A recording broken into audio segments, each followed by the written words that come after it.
Hello everyone. कैसे हो दोस्तों आप सब दोस्त। मैं रोहित वर्मा आपका भाई आपका दोस्त स्वागत करता हूं आज की एक और नई क्लास में। तो तैयार हैं आप सभी आज की नई क्लास में जीके के कुछ मोस्ट इंपॉर्टेंट क्वेश्चंस जो हैं इसमें आज हम करने वाले हैं। और साथ ही में कुछ जो है वो करंट अफेयर्स के क्वेश्चंस भी रहेंगे, मतलब ओवरऑल मिक्स टाइप रहेगा। ठीक है, करंट अफेयर्स जीके स्टैटिक्स ये सब मिक्स करके हम कर रहे हैं। तो अपनी ये सीरीज़ जो है वो कंटिन्यू चल रही है आपके एग्ज़ाम तक। जो एग्ज़ाम का जब तक फाइनल नहीं हो जाता तब तक ये सीरीज़ हमारी जो है कंटिन्यू रहेगी, हम आपके साथ बिल्कुल रहेंगे। ठीक है, बाकी इसके सिवा जो कुछ बच्चे करंट अफेयर्स चाहते हैं उसके लिए भी हमारा अलग से ग्रुप है, वहाँ पे डेली करंट अफेयर मिल जाते हैं। टेलीग्राम व्हाट्सएप ग्रुप ज्वाइन कर लेना सभी बच्चे, वहाँ पे आपको अपडेट्स जो है वो मिलते रहेंगी और कुछ एडिशनल चीज़ें जो पर्क्स रहते हैं हमारी तरफ से वो भी आपको ग्रुप्स पे जो है वो मिलते रहेंगे। डिस्क्रिप्शन में लिंक जो है वो इनके दिए हुए हैं। तो तैयार है आज की क्लास के लिए आप सभी दोस्त। पहले बता दीजिए आवाज़ वगैरह जो है सब ओके आ रही है, मैं अपने एंड से भी एक बार चेक कर लेता हूँ। Okay, already good. तो आवाज़ वगैरह जो है वो सही है। तो बढ़ते हैं अपने पहले क्वेश्चन की ओर। पहले क्वेश्चन में पूछा गया है कि आर्टिकल नंबर 32 जो है वो किस पार्ट से संबंधित है। आर्टिकल नंबर 32 किस पार्ट से संबंधित है। कोशिश कीजिएगा कि जो आंसर्स आपको आते होंगे साथ साथ में कमेंट बॉक्स में बताते जाएंगे। और इसकी एज इट इज पीडीएफ जो है आपको टेलीग्राम ग्रुप पे मिल जाएगी। टेलीग्राम ग्रुप जो है मेरे भाई सबके सब दोस्त जो है वो ज्वाइन कर लेना। क्लियर। तो आर्टिकल नंबर 32 की बात करेंगे। इसमें होता क्या है, कॉन्स्टिट्यूशनल रेमेडीज करके जिसके द्वारा हमें हाई कोर्ट सुप्रीम कोर्ट आप कह सकते हैं वहां तक जाने का मौका मिलता है। ठीक है, that is called article number 32। Clear. इसके सिवा अगर हम बात करेंगे पार्ट 1 की, तो पार्ट 1 में क्या आएगा। टोटल यहाँ पे 4 हैं तो चारों को देख लेते हैं।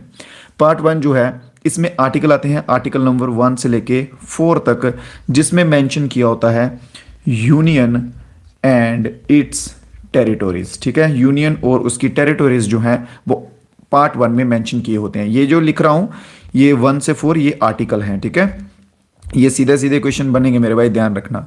पार्ट 2 की बात करेंगे तो पार्ट 2 में जो है आर्टिकल नंबर 5 से लेके 11 तक आर्टिकल्स रहेंगे और इसमें मेंशन क्या किया गया होता है, सिटीजनशिप। सिटीजनशिप बोले तो नागरिकता। जैसे मान लीजिए अगर किसी को जम्मू कश्मीर की नागरिकता चाहिए, डोमिसाइल चाहिए, तो उस व्यक्ति को कम से कम कितना टाइम जो है वो जम्मू कश्मीर में रहे हुए होना चाहिए। तो वो व्यक्ति अगर 5 साल तक अगर लगातार जम्मू कश्मीर में रह रहा है तो उसे जम्मू कश्मीर का डोमिसाइल मिल जाएगा। तो वो सब चीजें जो है वो सिटीजनशिप में आती हैं। बात करेंगे पार्ट नंबर 3 की, तो पार्ट नंबर 3 में आर्टिकल आते हैं 12 से लेके 35 तक। ये कौन से आर्टिकल होते हैं, ये होते हैं फंडामेंटल राइट्स वाले आर्टिकल। अगर पूछा जाए कि फंडामेंटल राइट्स जो हैं वो कहाँ से लिए गए, हमारे कॉन्स्टिट्यूशन में अलग अलग सभी देशों के कॉन्स्टिट्यूशन से कुछ कुछ चीजें जो है वो अच्छी अच्छी देख के किया गया है, बनाया गया है ना। तो अगर पूछा जाए कि फंडामेंटल राइट कहाँ से लिए गए हैं तो USA, United states of America. बहुत बढ़िया बहुत बढ़िया, सही से जवाब आ रहे हैं। आर्टिकल नंबर 36 से लेके 51 बता भी दिया आपने, शाबाश। तो बात करेंगे पार्ट नंबर 3 की, तो इसमें कौन से आते हैं, इसमें आएंगे फंडामेंटल राइट्स। ठीक है, फंडामेंटल राइट्स जो हैं वो इसमें आ जाएंगे हमारे। नेक्स्ट पार्ट 4 जो बोला गया है, पार्ट 4 में कहां से कहां आर्टिकल आते हैं बच्चों ने बता दिए आप लोगों ने सबसे पहले ही। तो 36 से लेके 51 तक जो है वो इसमें आएंगे। ठीक है, 51 तक आएंगे इसमें। और इसमें होता क्या है, डीपीएसपी। ये कौन है बच्चा, ये समीर। बहुत बढ़िया मेरे भाई, शमीर, बहुत बढ़िया। ठीक है, डीपीएसपी इसमें आते हैं। और अगर बात कर ली जाए कि भाई डीपीएसपी कहां से लिए हैं, तो भाई ने बता दिया है आयरलैंड से। क्लियर, आयरलैंड से लिए हैं। देखो ये जो चीजें लिख रहा हूं आप अभी नोट्स वगैरह मत बनाइएगा, सिंपल दोनों कानों से इधर सुनिएगा, क्लास में जो बता रहा हूं उसको अच्छे से सुनते जाओ। और सेम ये पीडीएफ आपको लिखी हुई मिल जाएगी टेलीग्राम पे, और वो आप वहां से लेकर इसको पढ़ लेना, आपकी रिवीजन जो है इसमें हो जाएगी। ठीक है, तो part number 3 is the right answer. ठीक है, इसमें क्या होता है कि हम अपनी बात जो है सुप्रीम कोर्ट तक सीधी जाके रख सकते हैं। मान लीजिए हमें हाई कोर्ट पे यकीन नहीं है कि भाई हाई कोर्ट का जज जो है बिका हुआ है, ठीक है, वहां पे पुलिस वाले जो हैं उनका कुछ हुआ है, आपको यकीन नहीं है, तो आप सीधा हाई कोर्ट में जो है वो जा सकते हैं। Clear. Next question, Which of the following provision is not borrowed by the Indian Constitution from Canadian Constitution? दिए गए ऑप्शंस में से देख के बताएंगे कि कनाडा ठीक है, कनाडा जो है उसके कॉन्स्टिट्यूशन से कौन सा प्रोविजन जो है वो नहीं लिया गया है? क्या फेडरल सिस्टम का, क्या स्टेट गवर्नर का? इनमें ऐसा होगा कि 3 जो है वो लिए गए हैं, एक जो है वो नहीं लिया गया है।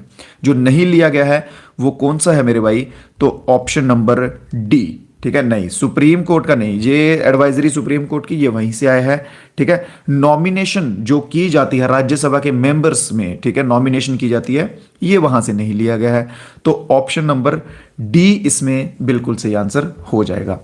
राज्यसभा के रिलेटेड बहुत सारे क्वेश्चन बनते हैं, जैसे कि टोटल मेंबर्स की बात की जाए मेरे भाई, कि टोटल मेंबर्स कितने होते हैं, तो 250 इसकी मैक्सिमम स्ट्रेंथ होती है। इसको ध्यान से सुनिएगा, इसमें कंफ्यूज मत होना, ठीक है। 250 इसकी मैक्सिमम स्ट्रेंथ होती है, उसमें से 238 जो है ये स्टेट्स एंड यूनियन टेरिटरी, ठीक है, राज्य और केंद्र शासित प्रदेशों से 238 जो है वो लिए जाते हैं। फिर आप बोलोगे 12 बच रहे हैं, अभी 12 बच रहे हैं। जो 12 मेंबर्स बचते हैं वो नॉमिनेट किए जाते हैं, ठीक है, नॉमिनेट किए जाते हैं किसके द्वारा? वो किए जाते हैं प्रेसिडेंट के द्वारा। जो भी देश के राष्ट्रपति होंगे, जो भी प्रेसिडेंट होंगे, वो बचे हुए 12 मेंबर्स को नॉमिनेट करेंगे, राज्यसभा का हिस्सा बनाते हैं।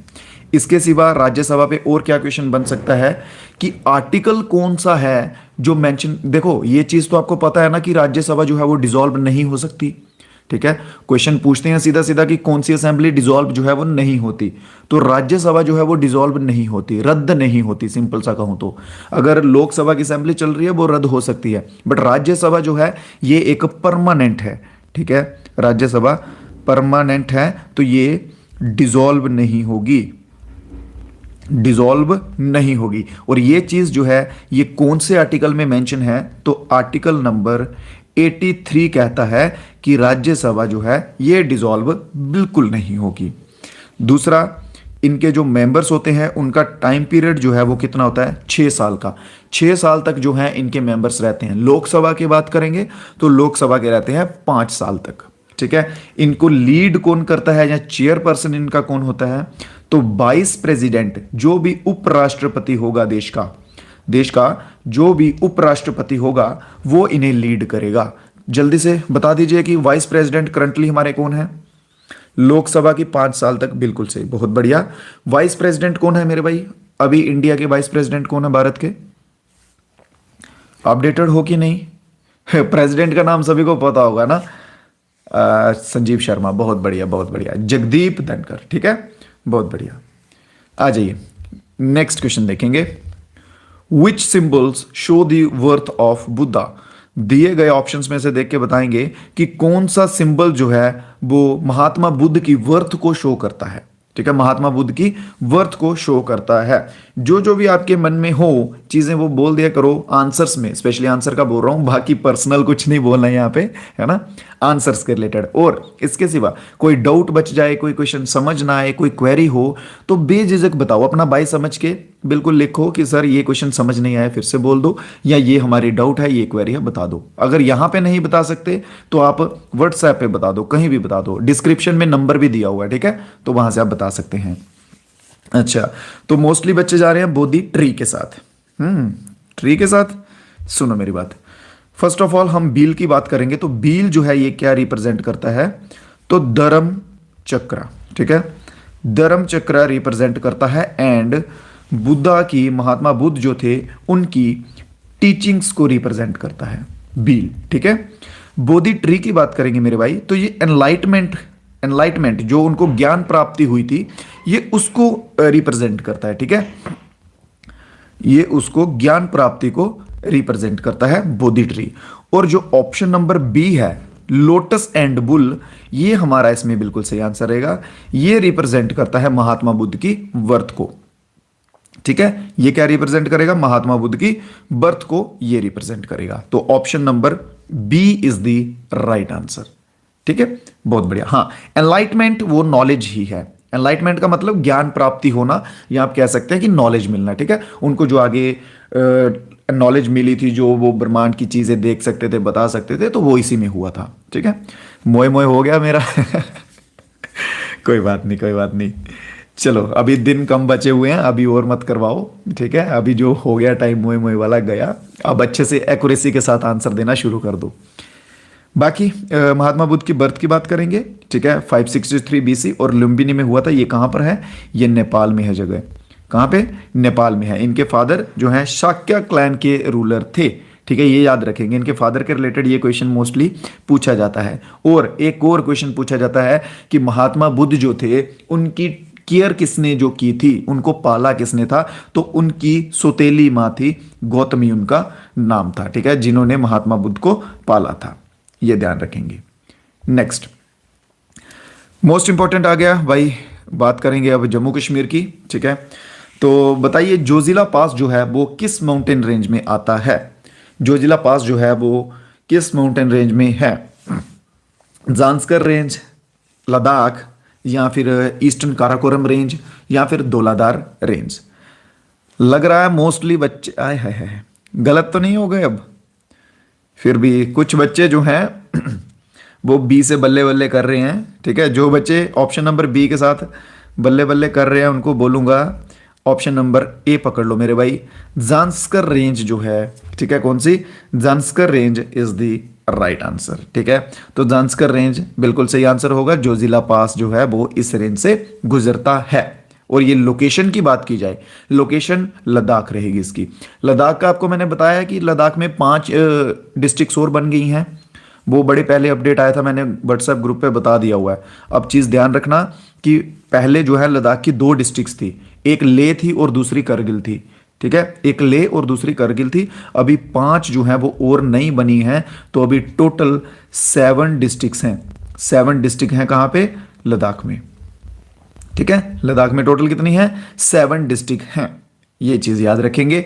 और बात करेंगे इसकी पास की, तो ये श्रीनगर को लेह से जोड़ता है, ठीक है। श्रीनगर को लेह से जोड़ता है। और इंडस रिवर जो है, सिंधु नदी जिसे कहते हैं इंडस रिवर, उसके द्वारा जो है ये पास बनाया जाता है। तो जांस्कर रेंज इसमें बिल्कुल सही आंसर हो जाएगा। कहां है? हाँ, ये जांस्कर रेंज पे ऑप्शन नंबर ए पे टिक लगा लेना। अगला क्वेश्चन देखेंगे, बहुत ही इजी और बहुत ही बेसिक सा क्वेश्चन है। मोहिनीअट्टम का पूछा गया। बताइए मोहिनीअट्टम जो है वो कौन से स्टेट का डांस है? क्लासिकल डांस में आएगा। मोहिनीअट्टम कौन से स्टेट का क्लासिकल डांस है? ठीक है, यहां पे तो ट्रेडिशनल मेंशन किया हुआ है, बट कोई बात नहीं, आप समझ जाइएगा कि क्लासिकल ट्रेडिशनल। मोहिनीअट्टम एक ही स्टेट का है, सिंपल सी बात है। ऐसा तो है नहीं कि अलग अलग स्टेट्स का है ना, एक ही स्टेट का है। तो बता सकते हैं आप सभी दोस्त। बढ़िया। पहले क्या था कि पहले क्वेश्चन बनता था कि कौन सा एकमात्र राज्य है, एकमात्र स्टेट है जिसके 2 डांसेस हैं। तो तब आंसर क्या बनता था? केरला बनता था। बट अभी याद रखना, अभी अगर बनेगा तो अभी ओडिशा भी है। ओडिशा के भी 2 डांस हो चुके हैं, ठीक है। ओडिशा के एक तो चाउ डांस और एक ओडिसी, ये 2 क्लासिकल डांस ओडिशा के भी हो चुके हैं। बात करेंगे अगर हम असम की, तो असम का आता है सत्रिया, ठीक है। सत्रिया जो है क्लासिकल डांस असम का आता है। वेस्ट बंगाल का क्लासिकल डांस कोई नहीं है। केरला का मोहिनीअट्टम सही रहेगा, ऑप्शन नंबर सी। और आंध्र प्रदेश की बात करेंगे तो आंध्र प्रदेश का डांस बताएंगे बच्चे, किसी को मालूम होगा? कथक। कथक कथक के साथ कौन कौन बच्चा जाना चाहेगा? कुचिपुड़ी। कुचिपुड़ी या कथकली? बढ़िया बढ़िया, बहुत बढ़िया बहुत बढ़िया, ठीक है। हाँ, कथक के साथ मत कंफ्यूज होना, सही आंसर है। तो जो कथक बोल रहे हैं ना बच्चे, कथक वाले सुनो, कथक जो है ये उत्तर प्रदेश का है। कथक कहाँ का आ जाएगा? कथक आ जाएगा उत्तर प्रदेश का, ठीक है। कथकली, कुचिपुड़ी, इनमें कंफ्यूज मत हो जाना। बढ़िया। नेक्स्ट देखेंगे तो केरला इसका सही आंसर रहेगा। बाकी मोहिनीअट्टम ये बेसिक सी चीजें हैं, इनको देख सकते हैं। हेमिस फेस्टिवल की बात की जाएगी तो हेमिस फेस्टिवल जो है वो किस स्टेट यूनियन टेरिटरी में जो है वो मनाया जाता है? ये क्वेश्चन किसी बच्चे का गलत नहीं होना चाहिए। ये तो करवाया हुआ भी है और ये बात भी अपनों की हो रही है यहाँ पे, है ना। समझदार के लिए इशारा काफी बढ़िया। तो हेमिस फेस्टिवल जो है ये कहाँ सेलिब्रेट किया जाता है? जम्मू कश्मीर में, लद्दाख में, हिमाचल में या फिर मणिपुर में? मोस्टली बच्चे जो हैं वो लद्दाख के साथ गए हैं। ठीक है, जो जो बच्चे लद्दाख के साथ गए हैं मुबारक हो मेरे भाई, आपका आंसर एकदम सही है। ठीक है, आगे मणिपुर की बात करेंगे तो ये कुछ मणिपुर के फेस्टिवल्स हैं। ठीक है, ये आप पढ़ सकते हैं, हिमाचल प्रदेश के कुछ इंपॉर्टेंट फेस्टिवल्स और जम्मू कश्मीर के कुछ फेस्टिवल्स। ठीक है, ये एज इट इज पीडीएफ आपको मिल जाएगी टेलीग्राम पे। सभी बच्चे टेलीग्राम ग्रुप ज्वाइन कर लेना, वहां से आप इनको सीधा सीधा अपने एज अ नोट्स की तरह जो है वो पढ़ सकते हैं। इनको मर्ज कर लेना, एक बड़ा सा नोट्स बना लेना, एक पीडीएफ सभी को मिला के, तो आप वहां से अपनी स्टडी जो है वो कंटिन्यू कर लेना। Next question, Sarojini Naidu was the president of which Congress session? Sarojini Naidu जो है वो कांग्रेस के किस सेशन के प्रेसिडेंट थी? क्वेश्चन सरोजनी नायडू पे ये भी आता है। ठीक है, कि भारत कोकिला किसे कहा जाता है? सरोजनी नायडू को कहा जाता है। पहली वीमेन, ठीक है, पहली female INC Indian national Congress की प्रेसिडेंट कौन थी? ठीक है, इसमें कंफ्यूजन होती है, एक चीज ध्यान रखना, ये आपको लास्ट क्लास में भी करवाया था कि अगर वो पूछेंगे ना कि इंडियन नेशनल कांग्रेस की फर्स्ट कौन थी, फर्स्ट, तो फर्स्ट आएगा एनी बेसेंट। ठीक है, फर्स्ट एनी बेसेंट आएगा। तो एनी बेसेंट जो है ना ये फॉरेनर थी। ये कौन थे? ये फॉरेनर थी। ठीक है, अगर इसी की जगह पूछ लेंगे कि फर्स्ट इंडियन, अगर पहली भारतीय पूछ लिया जाए मेरे भाई, तो आपका आंसर क्या हो जाएगा? सरोजनी नायडू। ठीक है, फर्स्ट इंडियन की बात की जाए तो सरोजनी नायडू हमारा आंसर रहेगा। इन दो चीजों में थोड़ा सा ध्यान रखना, कंफ्यूज मत हो जाना। हाँ, ए.ओ. ह्यूमे, हाँ ए.ओ. ह्यूमे जो है ये फाउंडर है, फाउंडर है ए.ओ. ह्यूमे आईएनसी का। 1885 में इंडियन नेशनल कांग्रेस बनी थी और ए.ओ. ह्यूमे जो है, एलन ऑक्टेव ह्यूमे, इसने इसका निर्माण जो है वो किया था इंडियन नेशनल कांग्रेस का। और बात करेंगे आंसर की तो 1925 जो है इसमें बिल्कुल सही आंसर रहेगा। 1925 का जो सेशन हुआ था, कहां पे हुआ था? कानपुर में हुआ था। तो वहां पे प्रेसिडेंट कौन थी? तो सरोजनी नायडू वहां पे प्रेसिडेंट थी। क्लियर है? इसके सिवा एक चीज और बताइए, मुझे एक चीज माइंड में आ रही है कि 1857 का जो रिवॉल्ट हुआ था वहां से कानपुर से कौन लीड कर रहा था? कानपुर से लीड कौन कर रहा था 1857 के रिवॉल्ट को? ठीक है, यहां पे लिखता हूं 1857 रिवॉल्ट, कानपुर से बताइएगा मेरे भाई कि कौन लीड कर रहा था। कानपुर के साथ साथ लखनऊ भी लिख लीजिए, ये दो का बता दीजिए। पढ़ाए हुए हैं ना ये चीजें, आपको जो चीजें पढ़ाई हुई हैं वो तो आनी चाहिए मेरे भाई। बहुत बढ़िया, नाना साहेब, बढ़िया बढ़िया, नाना साहेब, तांत्या टोपे ने सॉरी, तांत्या टोपे ने नाना साहेब। ठीक है, तो कानपुर से नाना साहेब का नाम जो है वो आएगा कि कानपुर से नाना साहेब जो है वो लीड कर रहे थे। बात करेंगे लखनऊ की तो बेगम हजरत महल, कौन? बेगम हजरत महल जो है ये कहां से लीड कर रही थी? तो बेगम हजरत महल लखनऊ से जो है वो लीड कर रही थी। बिहार की बात कर ली जाए तो कन्वर सिंह करके नाम है, मालूम है? बढ़िया। बाकी देखिए, जो कुछ नए बच्चे हमारे साथ जुड़ेंगे ना, मैं उनसे कहना चाहूंगा कि हमारी सीरीज जो है ये पहले की चल रही है। ठीक है, तो आप पीछे की क्लासेस मेरे भाई जरूर से देखिएगा, क्योंकि वहां पर भी मोस्ट इंपॉर्टेंट चीजें करवाई हुई हैं। 30-30 मिनट की क्लास होती है, तो थोड़ा टाइम निकाल के दिन की 3-3 4-4 क्लासेस करके देख लो। क्लियर? चलिए, बाकी आगे इसके रिलेटेड बताया गया है, आंसर इसका ये रहेगा। ठीक है, ये पहली वीमेन थी। इन्हें नाइट एंगल ऑफ इंडिया भी कहा जाता है क्योंकि इनका पोइट्री में बहुत अच्छा योगदान है, और इन्हें भारत कोकिला भी कहा जाता है। जैसे कि मैंने आपको स्टार्टिंग में बताया ना कि भारतीय कोकिला कहा जाता है, तो भारत कोकिला भी कहा जाता है। झांसी से, हाँ झांसी से रानी लक्ष्मीबाई जो है, झांसी से रानी लक्ष्मीबाई कर रही थी। बढ़िया। क्वेश्चन नंबर 8 देखेंगे मेरे भाई, 8th क्वेश्चन पे आ जाएंगे सभी बच्चे। From which of the following state does the tropic of cancer passes? बहुत बढ़िया, जबरदस्त सा क्वेश्चन है। ठीक है, इसमें मैं आपको एक छोटी सी ट्रिक भी बताता हूं इसको याद करने की। टोटल 8 राज्य हैं। ठीक है, टोटल 8 स्टेट्स जो हैं जहां से ट्रॉपिक ऑफ कैंसर जो है वो गुजरती है। कंफ्यूज भी हो सकते हैं बच्चे, कोई इशू नहीं है। चलिए आंसर तो दीजिए, मैं आपका आंसर देखना चाहूंगा पहले। ठीक है, बढ़िया। मिजोरम के साथ मोस्टली बच्चे जाते हुए, बहुत बढ़िया। पहला सह ले रहा है, क्या लिखा भाई ये हिंदी में मेरे को समझ नहीं आया यार। ठीक है, एग्जाम डेट चेंज होगा नहीं भाई, देखो इन चीजों को छोड़ दो। जो आ चुका है अब उसको पकड़ लो, उसको मान लो अपना। अरे बहुत बढ़िया, साहिल ने बता दी है ट्रिक। साहिल ने ट्रिक बता दी, मुझे लग रहा है साहिल पहले भी हमारी क्लास से जुड़े हुए हैं ना। सुनो, ट्रिक क्या है, कि ट्रिक है वेस्ट में गुजरात, राजस्थान, मुझे चाहिए, मुझे चाहिए, ऐसे लिख लीजिए, मुझे झारखंड चाहिए था, मुझे झारखंड चाहिए था। बस इतना सा याद रख लो, ये 8 के 8 स्टेट आप याद कर लोगे। बेस्ट से वेस्ट बंगाल आ जाएगा, एम से, इस वाले एम से मिजोरम लिख लीजिए आप, ठीक है। फिर गुजरात आ गया, फिर राजस्थान आ गया, 4 हो गए। देन इस वाले एम से मध्य प्रदेश, एम 2 है, ठीक है, एम वाले 2 हैं, एक से मध्य प्रदेश, एक से मिजोरम, याद रख लीजिए। फिर झारखंड से झारखंड आ गया, सी एच से आ गया छत्तीसगढ़ आ गया हमारा भाई, सी एच से क्या आ गया छत्तीसगढ़, और टी एच से आ गया त्रिपुरा, ठीक है, टी एच से क्या आ गया त्रिपुरा आ गया। तो ये एक छोटी सी एक प्यारी सी ट्रिक है मेरे भाई, इसे याद रख लो, ठीक है। ये 8 के 8 जो है आपके याद हो जाएंगे, ठीक है। यहां पे मेंशन है गुजरात, राजस्थान, मध्य प्रदेश, छत्तीसगढ़, झारखंड, वेस्ट बंगाल, त्रिपुरा और मिजोरम। मैं कोशिश करूंगा कि जो कुछ छोटी छोटी ट्रिक्स होंगी जिनसे आपको मदद मिल सकेगी, मैं डेफिनेटली आपको ट्रिक्स भी वो प्रोवाइड करवाऊंगा। तो मिजोरम इसका जो है वो बिल्कुल सही आंसर हो जाएगा। क्लियर?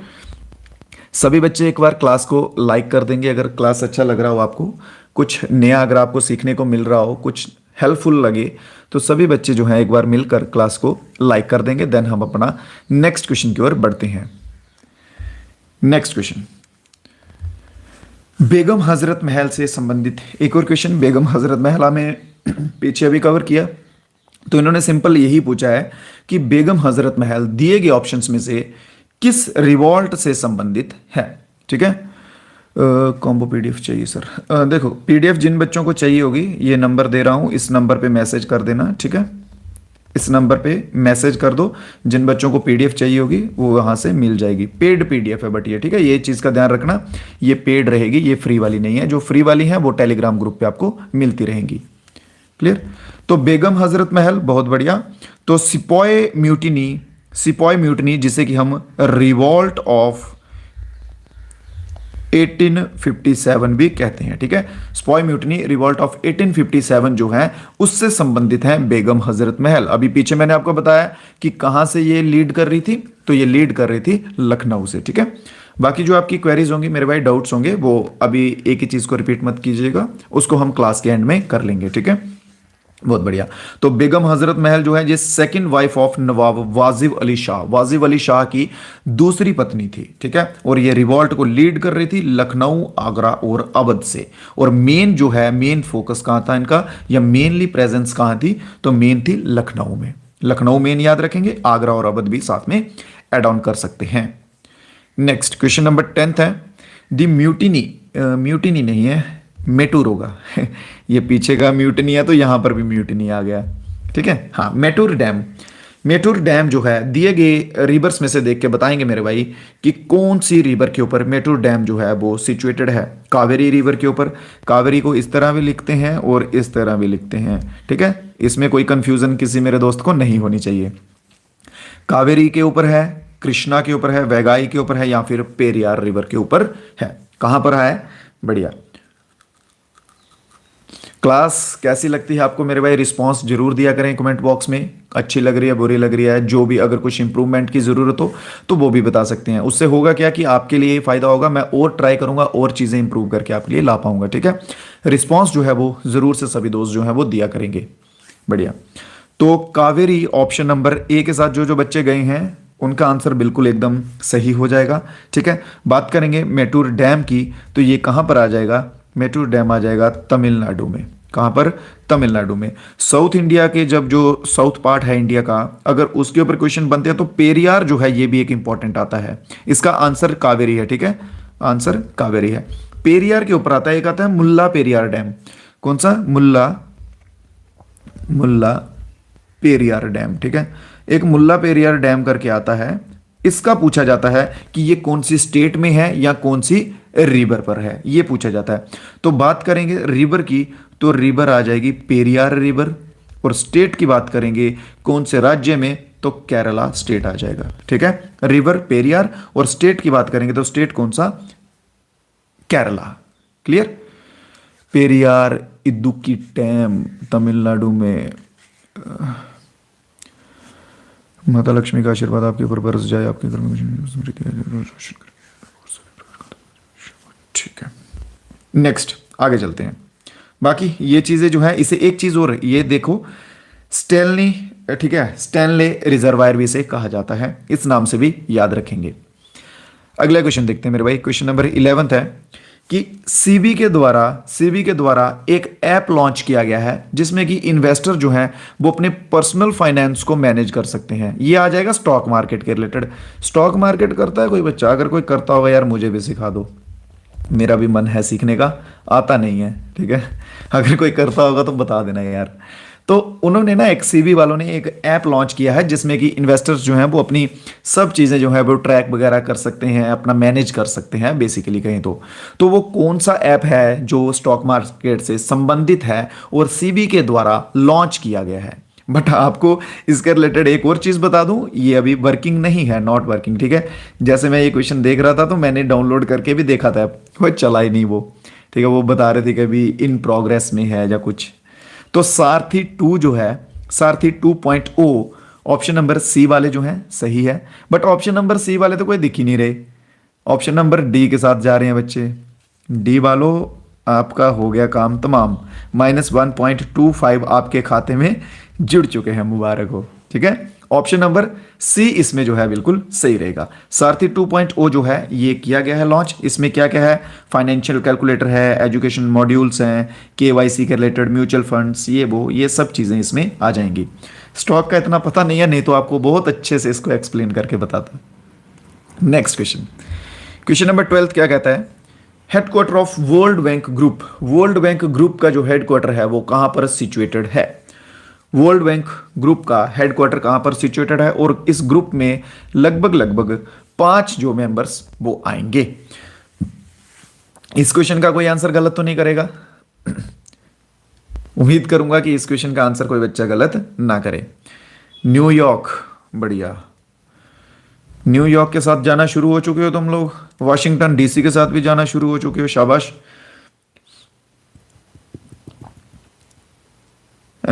कंफ्यूजन है इस बार, कंफ्यूजन है, सेल्फ कॉन्फिडेंस नहीं है, सेल्फ डाउट है तुम्हारे अंदर इस बार।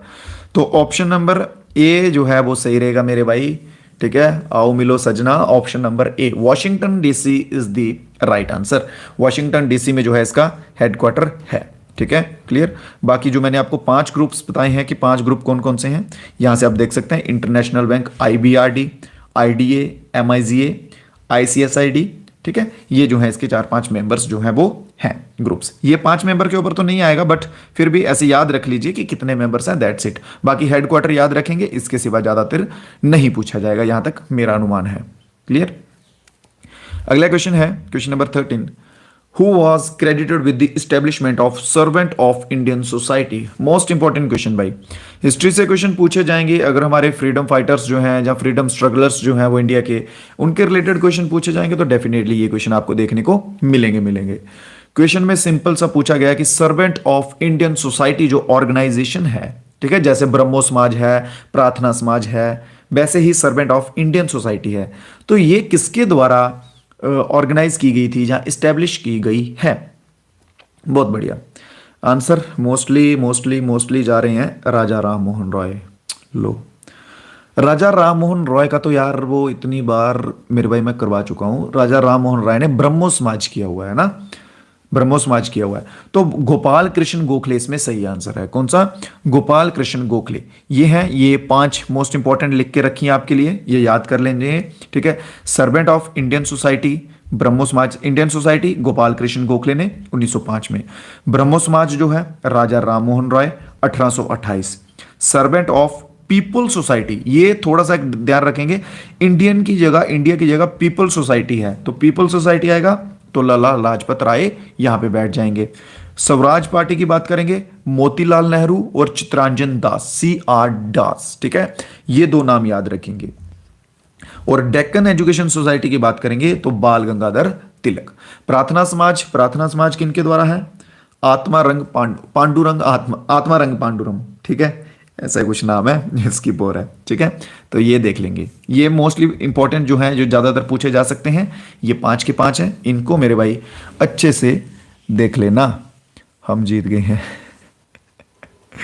चलो नेक्स्ट, अगला क्वेश्चन है, the national rural employment programme was merged with dash in 1989। National rural employment programme जो है उसे मर्ज किया गया। मर्ज से क्या समझते हैं आप, कि मान लीजिए कि मेरा पुराना नाम है ए, ठीक है, ए मेरा पुराना नाम था, ठीक है।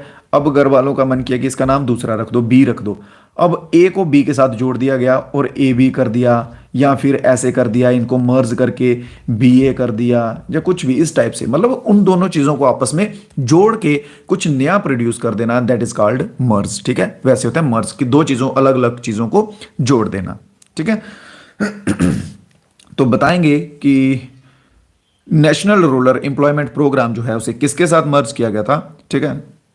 देखिए यहाँ पे ना आप बेसिक आइडिया भी लगा सकते थे मेरे भाई। देखो आपको मैं हर बार एक चीज बताता हूं कि गैस भी करना हो तो सोच समझ के करो, ठीक है ना, सोच समझ के, क्योंकि देखो यहाँ पे एम्प्लॉयमेंट की बात की जा रही है, एम्प्लॉयमेंट की। अब यहाँ पे ऑप्शन नंबर ए है इंदिरा आवास योजना। आवास क्या हो जाएगा, रहने की जगह, हाउस, ठीक है, हाउस। तो ये रहना, हाउस एम्प्लॉयमेंट से अलग नहीं है, आप इसको यहां से सीधा सीधा काट सकते थे। नेक्स्ट ऑप्शन नंबर बी के साथ मोस्टली बच्चे जा रहे हैं, जितने भी गए हैं सबका मोए मोए हो चुका है, जितने भी गए हैं, जितने क्या, मैं तो कह रहा हूं कि सब बी के साथ गए हैं, ठीक है। यहां पे है रूरल लैंडलेस एम्प्लॉयमेंट, मतलब जिनका घर बार नहीं है, उस टाइप से आप कह सकते हैं, ठीक है। तो इसको भी आप थोड़ा सा गैस लगा के निकाल सकते थे। यहां पे एम्प्लॉयमेंट एश्योरेंस स्कीम है, कि मतलब हाँ एम्प्लॉयमेंट हम आपको पक्का देंगे, एश्योरिटी से कह सकते हैं। तो चलो मान लिया इसमें आप कंफ्यूज हो रहे हो, इसको होल्ड पे कर लिया। जवाहर रोजगार योजना, मतलब इसमें भी रोजगार दिया जा रहा है, ये उसके रिलेटेड योजना है। चलो मान लो इसके साथ भी आप कंफ्यूज हो गए। अभी देखो, अभी आप दो में कंफ्यूज हो तो अभी 50-50 चांस है आपके, अभी 50-50 चांस है। यहां पर तो 1/4 थे, 25% चांस थे। तो इस तरह से जो है चीजों को टैकल करना सीखो मेरे भाई, ठीक है। ऐसा कभी नहीं होगा कि आपको सभी के सभी क्वेश्चंस आएंगे, कभी पॉसिबल ही नहीं है, ठीक है। एक दो क्वेश्चन तो ऐसा होगा ही होगा कि रह ही जाएगा जिसमें आप कंफ्यूज होंगे, तो एक दो क्वेश्चन में गेस करना पड़ेगा मेरे भाई। तो गेस भी करना हो इस तरह से करने का, ठीक है। तो ऑप्शन नंबर डी जवाहर रोजगार योजना जो है इसमें सही आंसर रहेगा। कौन सा, जवाहर रोजगार योजना इसमें सही आंसर रहेगा। डेट की बात की जाए तो 1 April 1989 is the right. Clear. Next, the term Sevex was recently in news, what is it related to. Sevex जो है ये रिसेंटली न्यूज में रहा है, करंट अफेयर आप कह सकते हैं ऐसे, ठीक है। तो बताइएगा कि ये शब्द जो है, ये वर्ड जो है, ये किससे संबंधित है। अब सब लोग डी देंगे 10 बजे, पता नहीं, खुशी जी, मेरा तुक्का लग गया। चलिए, तो ये टर्म बताएंगे किसके रिलेटेड है सेवेक्स। अभी यहां पे स्टॉक मार्केट तो नहीं लग रहा आपको, ये स्टॉक मार्केट तो नहीं घूम रहा किसी के दिमाग में। चलो देखो, क्या ये एक फाइनेंशियल सॉफ्टवेयर है, क्या साइबर सिक्योरिटी के रिलेटेड है, क्या ये एक रिन्यूएबल एनर्जी का प्रोजेक्ट है, या फिर एक एक्सप्लोजिव है। तो सेवेक्स जो वर्ड है मेरे भाई, ये 2 टाइम्स मोर पावरफुल है, ठीक है। मोर आप कह सकते हैं ज्यादा तगड़ा है टीएनटी से। टीएनटी तो नाम सभी ने सुना है, टीएनटी मालूम है टीएनटी क्या होता है।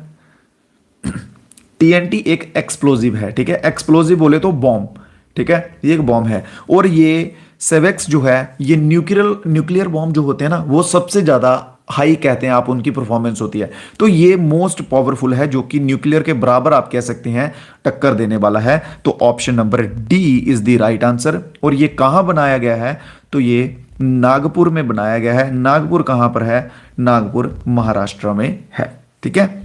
ईएनटी, टीएनटी, हाँ ये सब चीजें आपने सुनी होंगी ना, बहुत बढ़िया। ये देखिए टीएनटी यहां भी मेंशन है। तो ये एक मोस्ट एक्सप्लोजिव हाई परफॉर्मेंस है। तो ऑप्शन नंबर कौन सा था इसमें, ऑप्शन नंबर डी इसमें बिल्कुल सही हो गया था। चलिए नेक्स्ट, ये तो बहुत ही बेसिक सा क्वेश्चन है, कोई होगा जिसको नहीं आता होगा, बट ध्यान से पढ़ना। देखो अगर जल्दबाजी करोगे गलत कर दोगे, आराम से सभी ऑप्शन पढ़ो। यहां पे पूछा है कि एक कंट्री के लिए उसका जीडीपी जो है वो क्या होता है। ठीक है, जीडीपी क्या है एक देश के लिए? ग्रॉस डोमेस्टिक प्रोडक्ट्स, ये तो इसका आगे फुल फॉर्म, ये इसके आगे फुल फॉर्म। अब बताएंगे कि ये होता क्या है। ऑप्शन नंबर 1 को देखेंगे तो इन्होंने बोला है total value of tradable goods produced in year. इन्होंने बोला कि एक वर्ष में जितने भी गुड्स जो है वो ट्रेड की गई हैं, ट्रेडेबल हैं, उनकी वैल्यू वो कहते हैं जीडीपी। चलिए होल्ड पे करते हैं। दूसरा, होल्ड पे क्या करना साथ में बताता जाता हूं। देखिए इन्होंने सिर्फ यहां पे वैल्यू की बात की गई है, वैल्यू के साथ साथ सर्विस भी रहेगी, ठीक है ना, वो भी चीज रहेगी, तो वो देख लेते हैं। वो ऐड नहीं है तो इसको हम क्रॉस कर देंगे। ऑप्शन नंबर बी में बोला है total value of monetary and non monetary goods and service. नहीं, मोनेटरी और नॉन मोनेटरी जो है ये जीडीपी में आते ही नहीं है, तो हम इसको भी जो है वो साइड में कर सकते हैं। क्लियर? आपके मेरे भाई जो डाउट्स होंगे, जो क्वेरीज होंगी, वो हम लास्ट में डिस्कस करेंगे, पहले क्लास खत्म हो जाए। ठीक है, क्लास के बीच में थोड़ी सी डिस्टर्बेंस जो है मैं ट्राई करूंगा कि क्रिएट ना हो। ऑप्शन नंबर सी देख लेते हैं। ऑप्शन नंबर सी है total value of economic transaction, economic transaction done with a country with in year. नहीं, ये भी नहीं, यहां पर भी सिर्फ वैल्यू की बात की गई है। ठीक है, गुड्स एंड सर्विस कहां गई? सर्विसेज भी आएंगी यहां पे। ठीक है, इकोनॉमिक ईयर भी आएगा, तो ये भी नहीं। ये तीनों जो है वो ऑप्शन में नहीं है। अब मेरे को बताओ कितने बच्चों का मोए मोए हो गया है? मतलब मोए मोए इन द सेंस ये एक ऐसे ही एक हास्य वाला शब्द ले लिया हुआ मैंने। ठीक है, एज सच इसका कोई मीनिंग नहीं है। तो हाँ, बच्चे थे सी के साथ, ऑप्शन नंबर पहले थे ऑप्शन नंबर ए के साथ, फिर मैंने ऑप्शन नंबर ए को क्रॉस किया, फिर आगे बी पे, फिर बी क्रॉस किया, फिर सी पे, अब सी क्रॉस किया तो अब डी पे आ गए हैं। ठीक है, चलो, तो डी जो है इसका सही आंसर रहेगा। ठीक है, नन ऑफ दी अबव, इनमें से कोई भी नहीं है। ठीक है, जीडीपी होता क्या है देखिए ध्यान से, यहां पे total money value, total money value of final goods and services produced. ठीक है, क्योंकि वहां पे क्या था, सर्विस की प्रोडक्शन के बारे में नहीं बताया जा रहा था। Total money value of final goods and service produce in economic territory. Territory का मतलब है कि अपना देश की जो सीमा है उसके अंदर एक साल में जितना भी प्रोड्यूस हो रहा है, जहां सर्विस जा रही है फाइनल गुड्स को लेके, दैट इज कॉल्ड जीडीपी। ठीक है, ग्रॉस डोमेस्टिक प्रोडक्ट्स। अब क्लियर हो गया है? अब क्लियर है? अब के बाद जो है इसमें डाउट किसी भाई को नहीं बचना चाहिए। मोनेटरी और नॉन मोनेटरी, इसका याद रखेंगे, non monetary goods and services जो हैं वो इसमें नहीं आएंगी, मोनेटरी आएंगी। मोनेटरी भी पीछे मैंने किया क्या, कहां है? हाँ, मोनेटरी भी है। ठीक है, मोनेटरी देख लेना, मोनेटरी आएंगे। नॉन मोनेटरीज जो हैं वो गुड्स और सर्विस इसमें जीडीपी के कैलकुलेशन में इंक्लूड बिल्कुल नहीं होंगी। क्लियर? चलिए next question. What is the minimum is required to become a chief minister of any state in India? अगर भारत में आपको चीफ मिनिस्टर बनना है, मुख्यमंत्री बनना है, तो आपको कम से कम कितनी आयु, कितनी उम्र आपकी होनी चाहिए?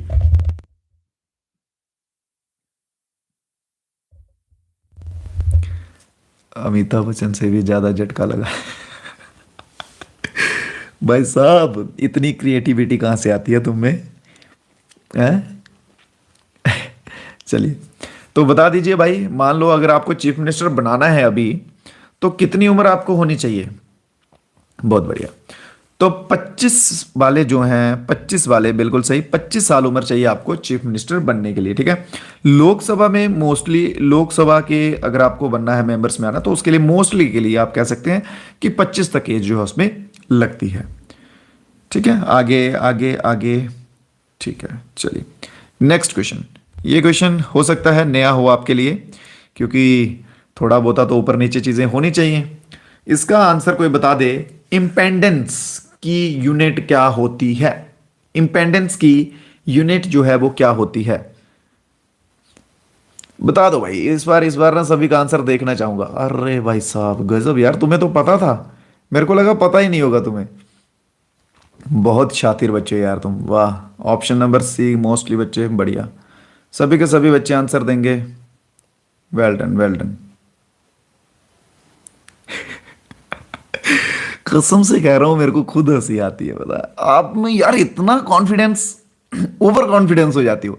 एक शमीर खान एक बच्चा है बस, ठीक है, एक बच्चा है जिसका आंसर सही आया, बाकी सब के सब जय श्री राम लगे हुए हैं भेड़ चाल में दौड़ने, है ना। सब के सब, एक बच्चे ने फराट दिया तो सब वहीं पे भाग रहे हैं। अरे भगवान। ऑप्शन नंबर डी मेरे भाई सही होगा, ठीक है, ऑप्शन नंबर डी इसमें सही होगा। इस बार यार हद हो गई, मतलब इतने कॉन्फिडेंस से तुम लोगों ने आंसर दिया कि सब के सब गलत गए हैं, सब गलत। इतना खतरनाक तुक्का कि एक बच्चे का तुक्का सही नहीं है, हाँ? ऑप्शन नंबर डी ध्यान रखो। और ओम जो है ये रेसिस्टेंस के रिलेटेड भी आता है, इसका ध्यान रखना, ठीक है। मेरे ख्याल से ऐसा मुझे लग रहा है कि मोस्टली बच्चों ने याद रखा होगा कि ओम रेसिस्टेंस का है, तो इसलिए ओम्स को आपने छोड़ दिया होगा। यहां पर भी ओम, यहां पर भी ओम, ये दो आपने छोड़ दिए। फिर आपने देखा एम्पेयर जो है, एम्पेयर करंट के रिलेटेड आता है, तो ये भी छोड़ दिया। फिर बचा लास्ट में सी ऑप्शन, जिसका पता नहीं था किसी को, है ना। तो सभी फिर भागो सी के साथ, भागो सी के साथ, सभी सी के साथ ही भाग गए। चलो कोई नहीं, कोई नहीं, ठीक है। ऑप्शन नंबर डी उसमें सही था, ठीक है। ऑप्शन तुमने किया, पर तुमने बाद में किया मेरे बताने के बाद में ना।